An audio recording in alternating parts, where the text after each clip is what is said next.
శ్రీమాత్రే నమ. ఈ వీడియోలో మనం మకర రాశి వారికి ఆగస్టు 3వ తారీఖు నుంచి 9వ తారీఖు మధ్యలో జరగబోయే వార ఫలాలు పరిశీలించినప్పుడు, మరి మకర రాశి వారికి ఈ వారం అంతా కూడా వక్ర గమనంలో ఉన్నటువంటి బుధగ్రహ దృష్టి పడడం జరుగుతుంది. ఈ కార్యక్రమం వల్ల, ఈ కారణాల వల్ల చాలా కాలంగా పెండింగ్లో ఉన్నటువంటి పనులు చాలా వరకు పూర్తి చేసుకోవడం జరుగుతూ ఉంటుంది. ఏదైనా భాగ్యాధిపతి రాశి యందు సంచరించిన, సప్తమం నుంచి రాశిలో చూసిన జాతకుడికి ఒక ఎదురంటి పూర్వపుణ్యం కలిసి వస్తుంది.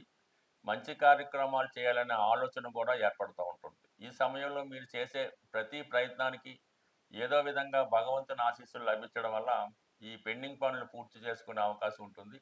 ఎక్కువగా విద్యా సంబంధించిన విషయాల్లో, ఆర్థిక సంబంధించిన విషయాల్లో ఏదైనా కొత్తగా మీరు ఆదాయం కొరకు ప్రయత్నాలు చేస్తుంటే, వాటికి సంబంధించిన విషయాల్లో మీ యొక్క సమస్యలకి పరిష్కారం దొరికే అవకాశం ఉంది.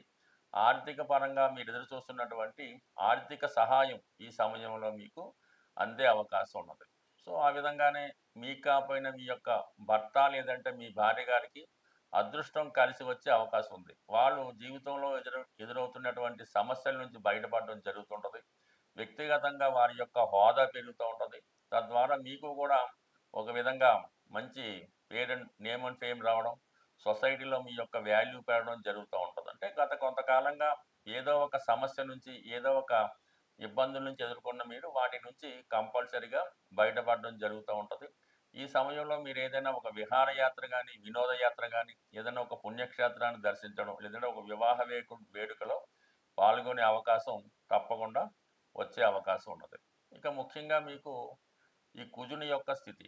కుజుడు భాగ్యస్థానంలో సంచరిస్తూ ఉన్నాడు. అంటే భాగ్యస్థానంలో కుజుడు రావటం వల్ల కుజుని యొక్క కారకత్వాలు చాలా వరకు నెరవేరే అవకాశం ఉంటుంది. ఏదైతే మీరు చాలా కాలంగా ఏదైనా గృహం కొనుక్కోవాలి, లేదంటే ఒక స్థలం కొనుక్కోవాలి, సొంత ఇల్లు ఏర్పడాలి అన్నటువంటి మీ యొక్క ప్రయత్నం ఈ సమయంలో నెరవేరే అవకాశం ఉంది. పూర్తిగా కొనకపోయినా ఏదో ఒక అడ్వాన్స్ ఇవ్వడం కానీ, ఇన్‌స్టాల్‌మెంట్ రూపంలో కొనడానికి చాలా వరకు భూమికి సంబంధించిన వ్యవహారాల్లో ఒక నిర్ణయం తీసుకోవడం, దానికి కొంత ధనాన్ని కూడా ఇన్వెస్ట్ చేయడం ఖచ్చితంగా జరిగే అవకాశం ఉంది. ఎందుకంటే కుజుడు చతుర్థ దృష్టితో వ్యయభావాన్ని చూస్తున్నాడు. ఆ కారణం వల్ల కూడా మీరు భూముల మీద, స్థిరాస్తుల మీద పెట్టుబడి పెడతారు. పాత బాకీలు ఏమన్నా ఉంటే తీర్చే ప్రయత్నం చేస్తారు. సో, ఈ విధంగా కుజుడు మీకు భాగ్యస్థానంలోకి రావడం వల్ల మీ యొక్క జీవితాశయం లాంటి సొంత గృహం కల నెరవేరే అవకాశం ఉంది. అయితే కొన్ని అడ్డంకులు రావడం జరుగుతూ ఉంటుంది. రాష్ట్రాధిపతిగా శని 3వ స్థానంలో సంచరిస్తూ వక్ర గమనం పొందడం వల్ల అంటే పూర్తిగా ఒక నిర్ణయానికి రాలేకపోతూ ఉంటారు. ఇల్లు అన్నది ఇక్కడ మనం ఉన్న ప్రదేశంలో కొందామా, లేదా సిటీలో కొందామా, వేరే ఊర్లో కొందామా అనే ఆలోచనలో కొంత టైము, కొంత కాలం వృధా అయ్యే అవకాశం ఉంది. మళ్ళా మీరు నిర్ణయించుకునే బదులుకి మీకు కొన్ని అవకాశాలు కూడా పోయే అవకాశం ఉంది కాబట్టి, ఏదైనా ఒక స్థిరాస్తి కొనాలనే మీ యొక్క ఆశయం నెరవేరాలంటే ఈ సమయం ఖచ్చితంగా మీరు ఒక నిర్ణయం తీసుకుంటే తొందరలోనే మీకు ఒక గృహం కూడా ఏర్పడడం జరుగుతూ ఉంటుంది. దానికి కుజుడుతో పాటు గురుగ్రహం కూడా 12వ స్థానాన్ని చూస్తున్నాడు. 12వ స్థానాన్ని గురువు చూడటం వల్ల మంచి కార్యక్రమాలకి ధన వ్యయం జరుగుతూ ఉంటుంది. ఒక పెళ్లికో, ఒక శుభకార్యానికో, పిల్లల చదువుకో, ఇంట్లో ఏదైనా వాల్యుబుల్ అసెట్స్ కొనుక్కోనకో చాలా వరకు పనిచేస్తూ ఉంటుంది. అలాగే శుక్రుని దృష్టి కూడా పడుతుంది. శుక్రుడు 12వ స్థానాన్ని చూడటం వల్ల సహజంగా మీకు ఈ శుక్రుడు మిత్రగ్రహం అవటం వల్ల చాలా వరకు ఇంటిని చాలా మోడరేట్‌గా మార్చడం గానీ, ఇంటికి కావాల్సిన సదుపాయాలు తీసుకోవడం కూడా అనుకూలంగా రావడం జరుగుతూ ఉంది. సో, ఈ విధంగాతో పాటు తృతీయ స్థానంలో ఉన్నటువంటి శని కూడా వ్యయాన్ని వీక్షించడం వల్ల మీరు ఒక ప్రయత్నం చేస్తుంటే వేరేవారంటే మీ కుటుంబ సభ్యులు, మీ బ్రదర్సో, మీ ఫ్రెండ్సో లేదంటే మీకు కావాల్సిన వాళ్ళు వారి యొక్క అవసరాలకి ధనాన్ని మీ వద్ద అప్పు అడగడం గానీ, లేదంటే వారు గతంలో మీకు అప్పిచ్చుంటే రుణం తీర్చమని ఒత్తిడి చేయడం గానీ, ఈ విధంగా జరిగే అవకాశం ఉంది. ఏదైనప్పుడు కూడా ఆర్థిక పరమైనటువంటి పెట్టుబడులు పెట్టే విషయంలో చాలా ఆచితూచి నిర్ణయం తీసుకోండి. ఈ సమయంలో మాత్రం కంపల్సరీగా ఏదో ఒక పెద్ద ఇన్వెస్ట్‌మెంట్ అన్నది మీరు చేయబోతున్నారు.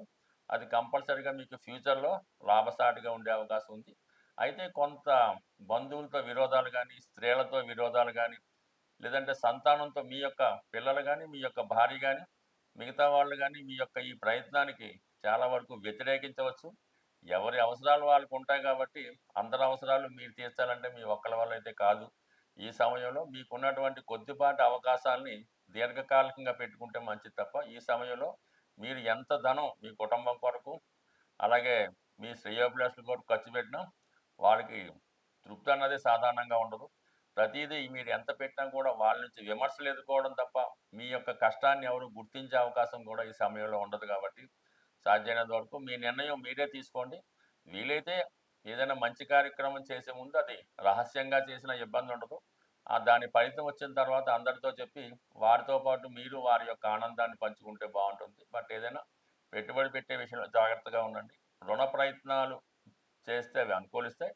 రుణాల నుంచి కూడా బయటపడే అవకాశం ఉంది. మొత్తం ఈ వారం అంతా కూడా ఈ ఆర్థిక పరిస్థితి, అప్పులు, బంధువులతో విరోధాలు వీటి చుట్టే తిరిగే అవకాశం ఉంటుంది. సాధారణంగా మనం ఈ జ్యోతిష శాస్త్రంలో ఈ రాశుల ఫలితాలు తెలుసుకునే విధానంలో గురుగ్రహం సాధారణంగా జాతకుడిని మంచి మార్గంలో నడిపిస్తూ జాతకుడికి కోరినవన్నీ ఇవ్వడం జరుగుతూ ఉంటుంది. అందుకనే ఈ వివాహాల్లో అవి ఈ గురుమౌఢ్యంలోను శుక్రమౌఢ్యంలో కూడా నిషేధిస్తుంటారు. అంటే గురు బలంగా ఉన్నప్పుడు మనం చేసే ప్రయత్నాలు నెరవేరడం జరుగుతూ ఉంటుంది. ప్రస్తుతం ఈ గురు భగవానుడు శుక్రగ్రహంతో కలియడం వల్ల ఒక విధమైనటువంటి యోగం ఏర్పడింది. అది లక్ష్మీ యోగం అనొచ్చు, అష్టలక్ష్మి యోగం అని కూడా అనొచ్చు మాట. సో ఈ విధంగా మీరు ఏ రంగంలో ఉన్నా ప్రస్తుతం ఉన్నటువంటి గ్రహ ప్రభావాలు అంటే మీ యొక్క ప్రయత్నానికి తగిన ఫలితం అన్నది రావడం జరుగుతూ ఉంటుంది. ముఖ్యంగా ఆర్థిక సంబంధించిన విషయాల్లో కానీ సంతానానికి సంబంధించిన విషయంలో కానీ మీరు చేసే ప్రయత్నాలు తప్పకుండా నెరవేరే అవకాశం ఉంది. బట్ ఎస్పెషల్లీ రాశితో మీకు సంబంధం లేదు. ఏ రాశి వారైనా ప్రస్తుతం మీకు వివాహం ఆలస్యం అవుతుంటే వివాహ ప్రయత్నాలు చేయాలనుకున్న వాళ్ళు కంపల్సరిగా ఈ శుక్రగ్రహ అనుగ్రహం కోసం లక్ష్మీ అమ్మవారి యొక్క ఆరాధన అంటే మీరు ఏదైనా శ్రీ సూక్త పారాయణ కానీ అలాగే కనకదార స్తోత్రం కానీ ఇటువంటి పారాయణ చేయడం వల్ల కంపల్సరిగా మీ యొక్క ప్రయత్నాలు ఫలితాలు నెరవేరే అవకాశాలు ఉంటాయి. అలాగే దాని తర్వాత ఈ శుక్రగ్రహం గురుగ్రహం కలిసినప్పుడు ఆర్థిక పరమైనటువంటి సమస్యలు ఏవైనా ఉంటే అవి పరిష్కారం అయ్యే అవకాశం ఉంది. సాధారణంగా మీ యొక్క జన్మ జాతకంలో ఈ గురుగ్రహం ఏ గ్రహంతో కలిసి ఉంటే ఆ గ్రహం సంబంధించిన కారకత్వాల ద్వారా మీ జీవితంలో అభివృద్ధి రావడం జరుగుతూ ఉంటుంది. ఉదాహరణకి ఈ గురుగ్రహం శని భగవానుడితో కలిసి ఉండడం వల్ల మీరు కేవలం ఉద్యోగం ద్వారా గురు కర్మ ద్వారా జీవితంలో అభివృద్ధి చెందే అవకాశం ఉంది. అదే గురు భగవానుడు బుధగ్రహంతో కలిస్తే మీరు మంచి విద్యావేత్తగా ఉన్నత విద్యావేత్తగా ఒక ప్రొఫెసర్గా రాణించే అవకాశాలు ఎక్కువగా ఉంటాయి. ఈ గురు శుక్రుల కలయిక మీకు మంచి పర్సనాలిటీని మంచి అందాన్ని ఇస్తుంది. మీరు సినిమా పరిశ్రమలో కానీ అలాగే పబ్లిక్ రంగంలో కానీ లేదంటే వైద్య వృత్తిలో కూడా రాణించే అవకాశం ఉంది. అదే గురువు కుజుడితో కలిసి ఉండడం వలన రియల్ ఎస్టేట్ రంగాల్లో కానీ వ్యాపార రంగంలో ఈ భూమికి సంబంధించిన వ్యవహారాల వ్యవసాయం వల్ల కూడా కలిసి వచ్చే అవకాశం ఉంది.